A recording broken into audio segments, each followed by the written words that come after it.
Voici la tristement célèbre école de mécanique de la marine argentine, un des centres de torture les plus cruels de la dictature. Environ 5000 opposants ont péri ici entre 1976 et 1983. Parmi les détenus, 2 missionnaires jésuites, Orlando Yorio et Francisco Ralix, arrêtés pour avoir défendu dans les bidonvilles de Buenos Aires la théologie de la libération d'inspiration marxiste. Leurs familles ont demandé de l'aide à Jorge Bergoglio, le nouveau pape, autrefois à la tête de l'ordre jésuite dans le pays. Certains affirment qu'il aurait fermé les yeux, voire pire. Évidemment, c'est un épisode qui n'est pas clair. Quel a été le rôle qu'il a joué pendant la dictature? Et je répète, Yorio est mort en étant convaincu qu'il avait été livré à la répression par Bergoglio.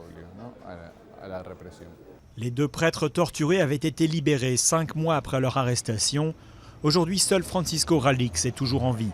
Il dit être en paix avec le pape François et ne pas pouvoir se prononcer sur son rôle éventuel dans les enlèvements. L'Argentine a rouvert récemment de nombreux cas de violation des droits de l'homme pendant la dictature. Jorge Bergoglio a été interrogé en tant que témoin dans 2 cas, mais certains militants des droits de l'homme et historiens le défendent. J'ai appris auprès d'amis, de personnes qui ont été poursuivies à cette époque, que Bergoglio avait aidé beaucoup de prêtres et de laïcs à se cacher et à sortir du pays au moment où ils étaient recherchés par la dictature.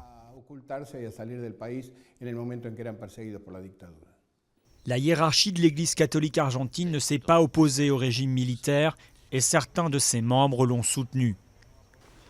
Le Vatican a qualifié vendredi de calomnieuses et diffamatoires les accusations contre le pape François.